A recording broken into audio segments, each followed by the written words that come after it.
So Labour has imposed a 20% tax on school fees, making us the only country in Europe now to tax education. But hundreds of parents are getting around this by prepaying thousands of pounds to schools already. We speak to Julie Robinson of the Independent Schools Council, who tells us that while the super rich can avoid this tax, it is ordinary, hardworking, modest people who are just trying to do the best for their kids who are getting hurt the most. And it all comes back to this suggestion, this expectation that independent school families, those who can afford fees, they must be really, really well off. Well, actually, the fees are across a very wide range.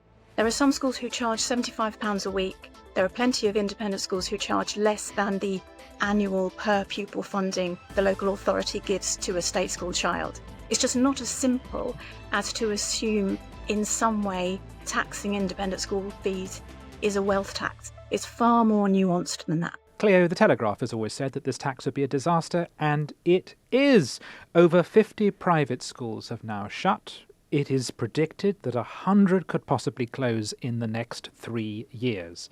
It's disproportionately affecting kids with special educational needs or who are disabled, and it's estimated that 9,000 to 10,000 children have joined the state sector, adding to the burden of the common purse. Mm-hmm. And this is perhaps the most important thing of all, which the Telegraph investigation has shown. It doesn't even meet the purpose it was designed to meet because it isn't working as a tax raiser. No, it's not. And not only that, it's not translating into the 6,500 new teachers we were meant to be getting. That was Right. the whole point of the hike. And we've actually lost 400 teachers from the state system. So altogether, it's been a disaster. But the worst bit is, as ever, it's been a perfect sort of whacking stick for the big, famous private schools, your Etons and Winchesters and Brighton colleges, which charge very expensive fees. And it's those parents who've been able to prepay 5 years in advance. As ever, it's actually hit less well-off, aspirational parents who've chosen smaller independent schools, exactly as you say, often with children with special educational needs or disabilities, who are in real trouble now. They've got fewer choices depending on where they live and where their children are now going to go to school. And this 20% hike is killing these small schools off. So, you know, the part of the conversation we always want to come back to is, I think the Etons will always survive, but these smaller schools, which really have allowed people choice, which actually charge, relatively speaking, really quite low fees, they're going to die off. And where are these children going to go? To break it down, because this is a wonderful example of perverse incentives in taxation. Absolutely. Labour clearly thought, impose a VAT tax on fees, everyone will be forced to pay it, and because only posh rich people send their kids to private schools, they'll all cough it up. They've got the money, and that'll be more money in order to provide teachers. What they didn't reckon on, it seems, is that people can, in some places, pay their fees in advance. And of course, if you're very rich, you can afford to pay many years in advance and thus afford the VAT increase. So to give examples, the top 50 schools collectively have received £515 million in upfront fee payments. That's a rise from £121 million in 2023, potentially saving them nearly £103 million in VAT.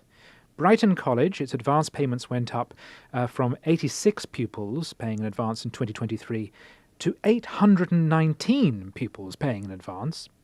Eton College, its advance receipts rose from 16.6 million to 52.7 million, and Winchester from 4.4 million to 19 million pounds in less than a year.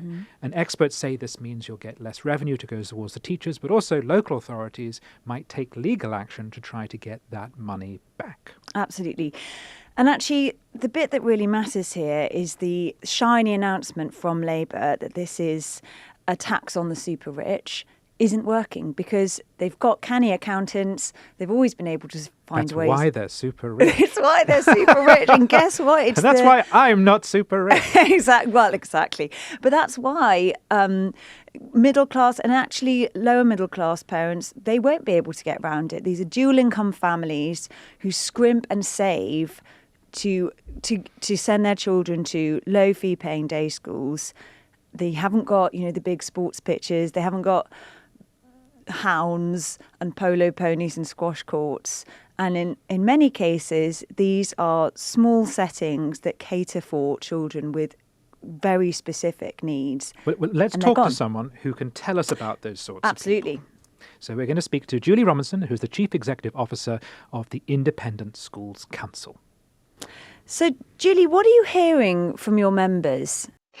Well, you might know that the typical independent school across the UK is a really small school, just a few hundred pupils, probably primary phase day school. And for those, there's a lot of concern about how parents are coping with financial pressures. And the heads have felt under a lot of pressure over the last year or so. So they had a huge shock this time last year when it was suddenly came to light that VAT was going to start on the 1st of January. This was a big shock to schools because heads had already set their budgets for the following year. So there was a lot for them to do during the summer last year, and for school bursars and finance managers to start dealing with all the detail, because it was a very, very short lead-in for what was in fact a big tax change. And then for the parents, suddenly recognising that in January there was going to be an extra 20% levied on their school fees. Now, we know, looking back, that on average schools managed to reduce their fee by 5% over Christmas in the lead into January. But even so, this has put extra financial pressure on parents. And again, we know the typical parent is from a dual income household. They're families who don't necessarily find it easy to afford the fees. So such a big jump in their outgoings has caused a lot of anxiety for a lot of people out there, I'm afraid. I think that's the crux of the issue today. We're reading about places like Eton and Brighton College, where parents there have been able to pay the full 5 years up front on these prepayment schemes, which have always existed, but there's been a much bigger take up. And, I would say that these are people who've already got quite canny accountants and for whom that kind of money perhaps isn't as material as it is for parents on lower incomes. So, with the closures of some of these schools and with this hike and frankly being boxed out of the prepayment scheme, what are these parents going to do, particularly these schools for SEN pupils and disabled children? Yes, you're absolutely right that fees in advance schemes have been used for a number of reasons for many years. And I was a prep school headmistress myself. So for me, the kinds of families who might be able to use that kind of scheme were those who might be left an inheritance, say.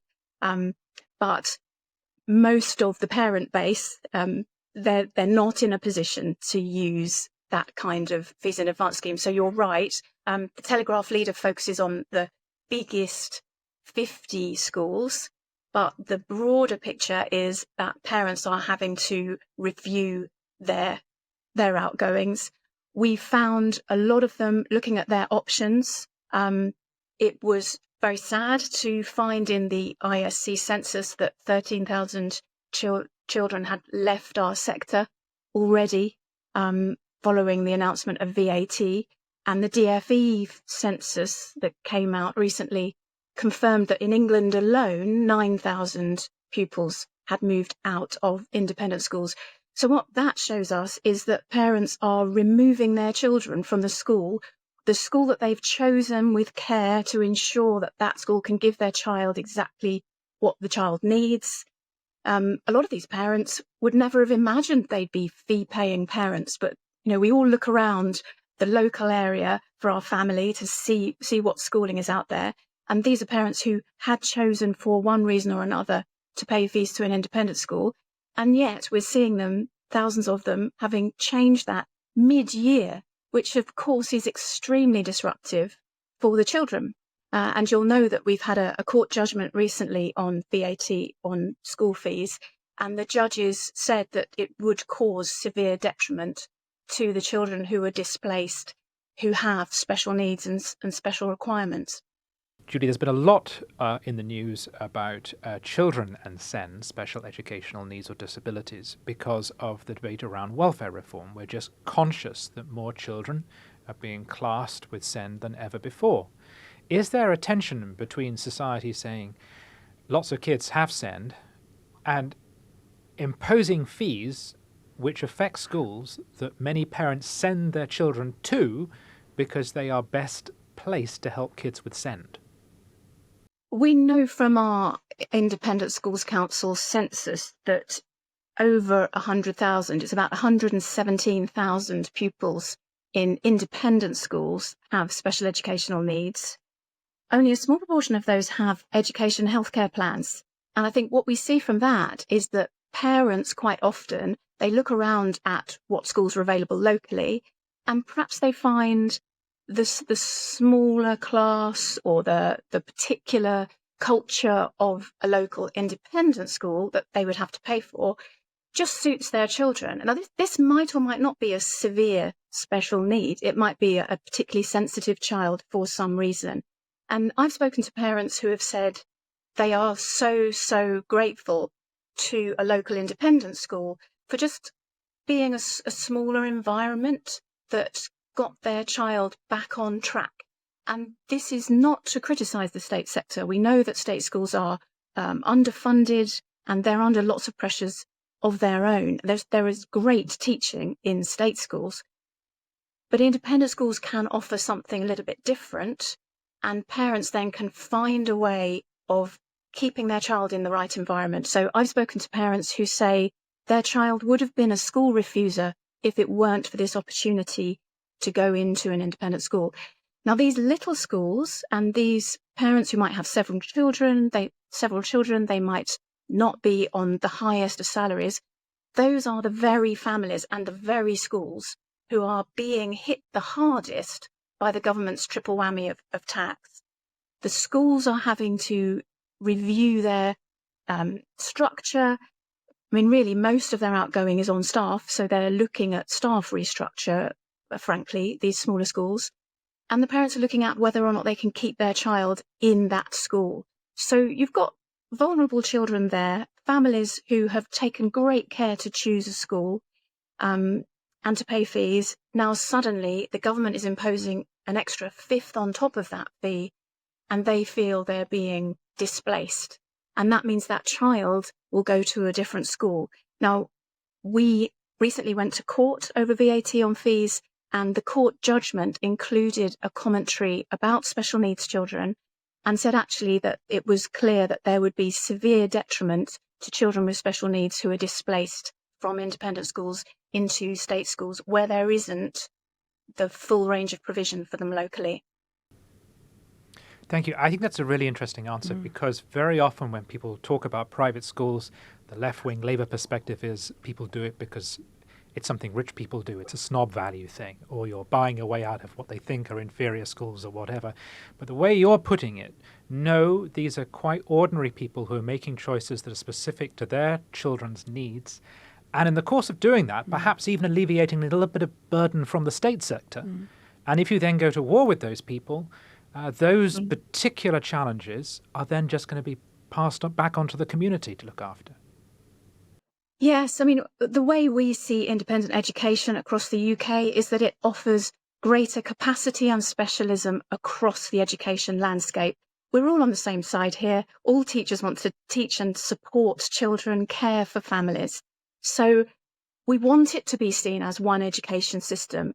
We don't like the idea that there might be some playing off of one aspect of the sector with another type of school. We all want to support together. And independent schools have done so much good, especially the larger schools, in terms of partnership work. So it's not just schools who contribute more broadly. In their local area, independent schools provide partnership working, community work. They do lots of teacher training. There are bursary schemes. These are all things that heads and schools want to protect. We want to be part of the broader educational landscape. And I think the intention behind this policy originally was that VAT on school fees would be affordable because, as you say, there was an assumption that all parents who pay fees are super wealthy, so they can afford an extra 20%, and the whole system would yield an extra 20%. Now, the government actually predicted that 3,000 children would leave independent education this academic year. So they based the income that would be raised, the revenue that would come from this tax on that basis. Their sums were based on 3,000 children move. Well, we know that many more than that have moved, at least 4 times as many children have moved. And that means that it's unlikely this policy is going to actually yield funding for the state sector, at the same time as it's damaging part of education in the round. So it's really, really frustrating to see the pressures that some schools, the smaller schools, and families are under. So some schools are absolutely fine, but those are not the schools we're worried about. They're not the norm in terms of school funding. And it all comes back to this suggestion, this expectation that independent school families, those who can afford fees, they must be really, really well off. Well, actually, the fees are across a very wide range. There are some schools who charge £75 a week. There are plenty of independent schools who charge less than the annual per pupil funding the local authority gives to a state school child. It's just not as simple as to assume in some way taxing independent school fees is a wealth tax. It's far more nuanced than that. I'm glad you mentioned teachers there, because we have been trying to contact some of the schools that are closing down and some of the teachers and head teachers, and the phone lines are dead. They are gone. And we've been wondering what happens now. The pupils presumably may find another independent school, or more likely are now joining what is already a very burdened state sector. What happens to those teachers? Yes, I've spoken to several heads of schools who have had to wind up their operations, and some of them in a short time frame. I mean, we're expecting more of this over the coming years. And it's really tough for them, because that school community is more than just a job. Teaching is a vocation, and the teachers and the children they teach have a really close working relationship. So for the heads and all the school leaders, the governors and the bursars, it's a really, really tough time. I know that their main focus in the last few months is helping staff to find alternative employment, and they can sort of support that, and very much helping families find alternative schools for their children. And of course, how easy that's going to be depends on the area and the country, depends on other local options, and depends crucially on whether there is space in the right locality for the right age groups to find schools. So the focus for these schools have been very sort of outward focused. It's sort of supporting staff into alternative employment, helping with references, and trying to help place the children as well, and supporting the parents, because it's a big shock. It's really, really tough on a school community to suddenly find that they've got to think again. Julie, I think we can reasonably infer that Labour's reforms are going to hit people on modest incomes, smaller schools, the most. Are there other ways you can imagine that the big, super rich schools will be able to get around this? Are there other wheezes they can pull to avoid this tax attack?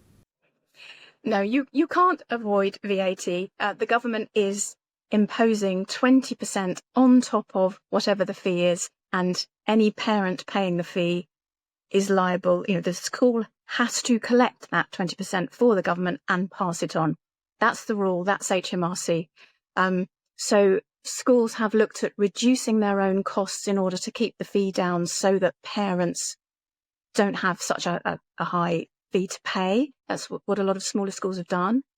But no, I mean, the bigger schools, you may have seen there's once you can charge VAT, you can also reclaim VAT. So a school which has done lots of building recently will be in a position to reclaim more. So it's been said that the larger, wealthier schools who have done more building work recently, they're in a stronger position because they can reclaim more VAT against the books. But of course, the schools I'm talking about, the typical schools, they've been under financial pressure for some time. There was Brexit, there was cost of living crisis, there was COVID. We've all lived through this.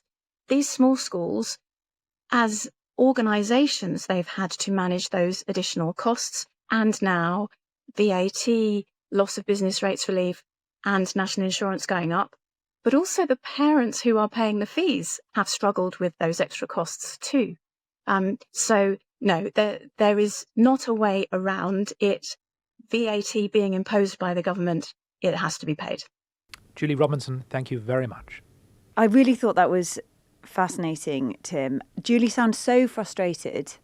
And it sort of tallies beautifully with this new story that's come out today, which is Neil Kinnock has said to Rachel Reeves that the same kind of levy should go on private healthcare, that private healthcare should no longer be VAT exempt. And again, it conjures up this image that the people who are using private healthcare are exclusively rich people who are, getting Ozempic jabs, or they're having, C-sections at private hospitals. Not actually people who have reasoned something out and thought, this is a bit expensive, but I'm going to have a procedure done because I can afford to and it's going to take forever. Or actually people who are on a 2-year waiting list for something like a hip replacement, and they're scrimping and saving, they're borrowing money from their families to get it done, which not only allows them to get a procedure done that they need, but they're avoiding burdening the NHS with more treatments that they can't do in a timely manner. And I always think that this issue with private school fees is that parents already pay the taxes that would allow their child to go to a state school. They're paying on top of that to, in some ways, take them out of the system, give the system a bit of breathing space. And that now isn't going to happen. From September, we're going to have over 10,000 more children join the already creaking state system. I just think Labour sees us as walking, talking bags of money.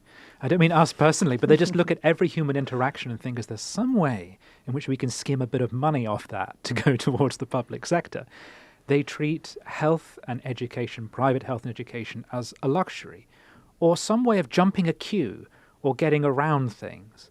It doesn't occur to them that there are people trying to do the best for their kids, or because, like me with my tendinitis, I'm just trying to get some care that if I didn't get it from a private osteo, I'd have to join a long NHS list, which means my foot would get worse, which means in the long run I'd go on painkillers and I'd be off work and I'd be getting pips.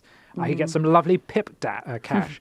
So they don't realise that actually it's a social good, people using these things, and that if you tax and destroy them, then people just fall back onto the public purse instead. But it's bad politics too. So they're managing to upset middle-income families here who might from time to time use private healthcare. They might save and put money into Bupa.